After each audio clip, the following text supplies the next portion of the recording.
In the middle of a frozen forest, a man knelt over a lifeless shape pulled from the ice. Its fur was stiff, its eyes closed, and the silence around them felt almost final. He had no idea if it was too late, or if something inside still fought to breathe. Every second was a battle against the cold and against time itself. But then, just when he thought it was over, a shiver rippled through the creature's body. Its eyes opened, locking onto his with a look that sent a chill through his spine. What happened next would change everything he thought he knew about wild animals. And it all began in that breathless moment, when the bobcat woke up. Every life in the wild matters, and your support helps their stories be heard. If you believe animals deserve a second chance, join us by subscribing today. The morning sky was pale, washed in the faint blue of winter light. Snow lay heavy on the ground, muffling every sound, making the forest seem like a place holding its breath. Ethan Cole, a 45-year-old wildlife ranger, moved carefully along the frozen river's edge. His boots crunched in the brittle frost, his breath hanging in small clouds before his face. He wasn't here for patrol today, not officially. The storm from last night had been brutal, and something deep in his gut had told him to check this stretch of the river before the ice swallowed its secrets forever. That's when he saw it. At first, it was just a shape, half buried near a crack in the ice. It looked like debris, maybe a branch caught in the thaw. But as Ethan moved closer, his stomach tightened. It was fur. The tawny gray coat was dusted in snow, the faint dark spots still visible through the frost. The ears were upright, frozen in place, and the small, ringed tail lay stiff in the snow. It was a bobcat, its body curled tight against the cold. He dropped to his knees, his gloved hands brushing away snow. The eyes were closed, the whiskers stiff with frost. He felt for breath. Nothing. Then, just as he was about to pull his hands back, there was a twitch. A shudder, so faint it might have been imagined. But it was enough. Ethan didn't think. He acted. He slid his arms under the animal's frozen frame. It was lighter than he expected, frighteningly light, and rigid as if carved from ice. The bobcat's head lolled against his jacket, and for a moment, Ethan feared it was already gone. But another faint tremor rippled through it, like a spark refusing to die. He carried it through the knee-deep snow to his cabin a few hundred meters away. The fire inside was already burning, throwing amber light across the wooden walls. He laid the animal near the hearth, layering wool blankets over it. Steam began to rise as the frost melted, and the air filled with the smell of wet fur. The bobcat's breathing was shallow, ragged, but it was there. It was alive. Ethan sat back, staring at the animal. This wasn't the first time he'd seen creatures brought low by the cold. Winter here could be merciless. But there was something about this one, something in the way its body seemed to fight even in stillness, that told him this wasn't over. Outside, the snow kept falling, sealing the forest in its quiet, frozen world. Inside, beside the crackling fire, life clung on by a thread. The fire crackled through the long hours, its glow painting the walls in shifting amber shadows. Ethan sat in the armchair opposite the hearth, the bobcat swaddled in 2 layers of old wool blankets on the rug. Every so often, he'd hear a faint rasp of breath, shallow, uneven, but stubborn. The ice on its fur had melted, leaving dark patches of dampness. Its paws twitched occasionally, as if running in some distant dream. By mid-afternoon, the stillness began to break. A tremor passed through the animal's shoulders, then a shiver. The ears flicked, not with awareness but instinct. Ethan leaned forward, his hands resting on his knees. "You're safe," he said quietly, though he knew the words meant nothing here, at least not yet. When the eyes finally opened, they were not grateful. They were sharp, golden, and fierce even through the haze of exhaustion. The bobcat's head lifted slightly, then dropped back, its gaze locked on him. Ethan recognized that look. He'd seen it in wolves pulled from traps, in owls caught in wire.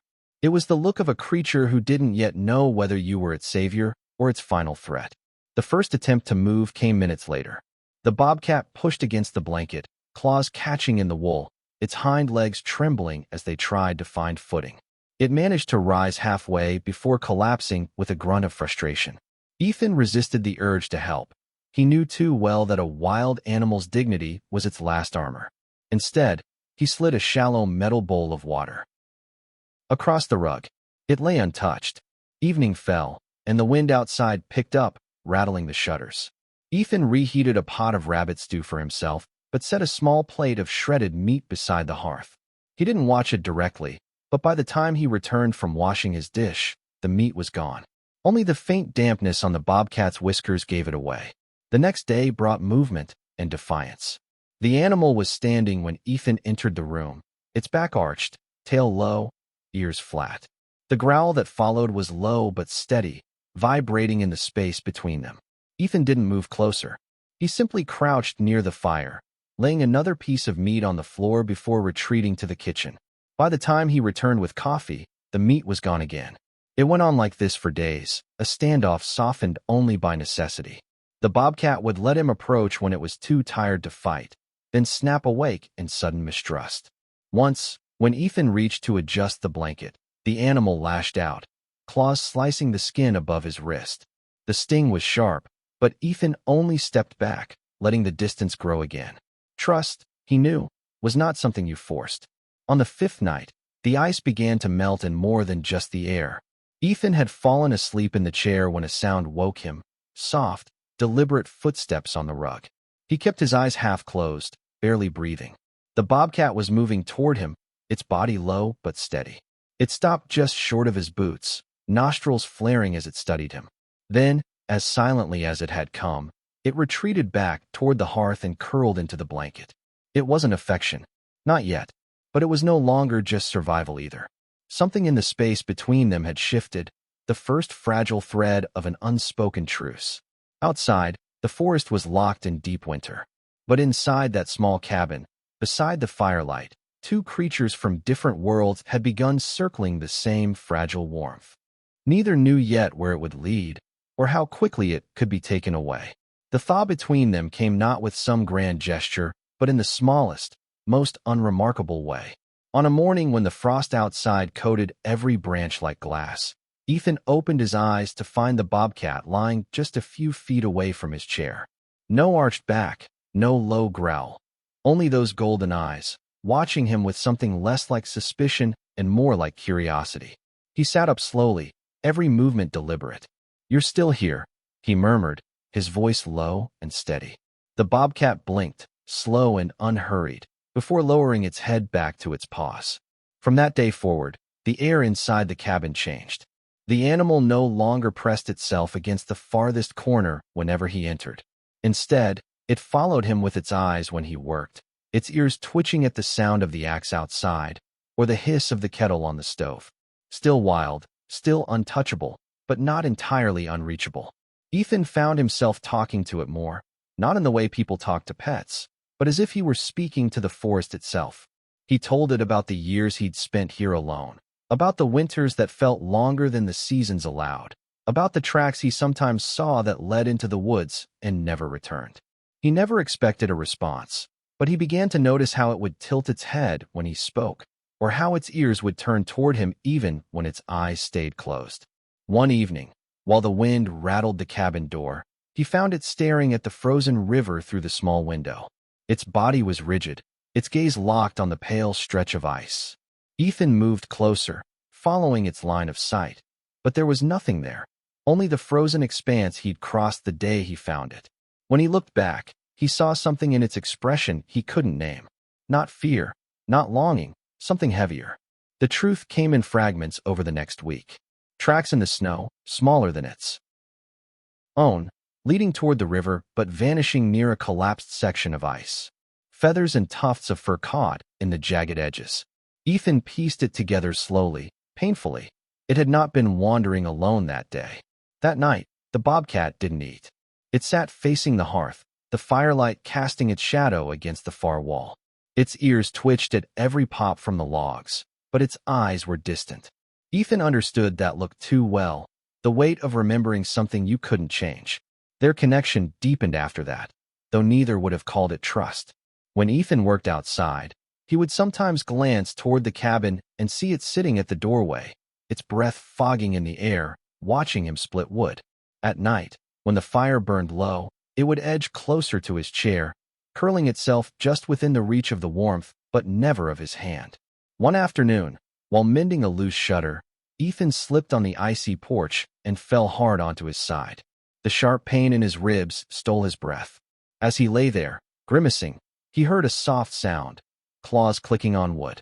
The bobcat was there, standing just a few feet away, its eyes fixed on him. It didn't run when he moved. Instead, it stood guard until he dragged himself upright. Then, without a sound, it retreated inside. For a creature so determined to keep its distance, that moment stayed with him. The wildness in it had not vanished, but something else was threading through, not domestication, but recognition. By the time the snow began to soften and the first signs of thaw showed in the trees, Ethan felt the change in the air between them. The mistrust that had once filled the cabin like a storm cloud had thinned into something quieter. He didn't know it yet, but the season was shifting faster than he could see, and with it, the balance they had built. The forest was calling again, and soon, it would demand an answer neither of them were ready to give. The snow began to loosen, its grip on the forest, shrinking in patches under the pale spring sun. The river's surface shifted restlessly, the ice cracking in long, echoing lines that carried for miles. Ethan felt the change in the air, the same restless pull that came every year, urging the wild things to move, to return to their ranges, to follow the trails only they knew. The bobcat was different now. It no longer woke with a start when he entered the room. It no longer froze in place when their eyes met. Some mornings, it lingered near him while he split wood, pacing the edges of the clearing, ears turning to every sound. But Ethan also noticed it watching the treeline more often, its gaze pulled toward the shadows as if hearing a call he could not. The first sign came one evening when he left the door open too long while carrying in firewood. By the time he set the logs down, the bobcat was gone. His chest tightened.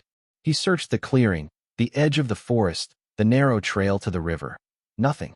But just as the cold began to bite through his shirt, he saw it in the distance, standing where the snow met the ice. Still motionless, watching. When he approached, it turned its head, holding his gaze for a long moment before walking back toward the cabin. No sound, no rush, as if to say, not yet. Days later, it happened again. And again. Each time, it lingered a little longer by the river. Each time, Ethan felt the ache of something inevitable drawing closer. The truth came without warning. On a morning thick with fog, Ethan woke to silence, a silence too deep, too empty. The blanket by the hearth lay undisturbed. The door was closed, but the latch was loose, the kind of flaw he'd meant to fix for months. He stepped outside, his boots crunching in the frost, following the familiar trail toward the river. And there it was. The bobcat stood at the very spot where he had first found it, a still figure against the melting ice. It didn't flinch when he approached, didn't turn to leave. Instead, it lowered its head toward the cracked surface, where water moved darkly beneath. In that moment, Ethan understood. This was where it had lost them. The smaller tracks, the vanished trail. This was where the cubs had fallen, the river swallowing their small bodies before the cold claimed the rest. And this was where it had lain down in the snow, waiting for whatever came next. He knelt a few feet away, the cold seeping through his jeans, his breath sharp in the air. "You don't have to stay here," he said softly. But he knew he was wrong. Some places hold you whether you want them to or not.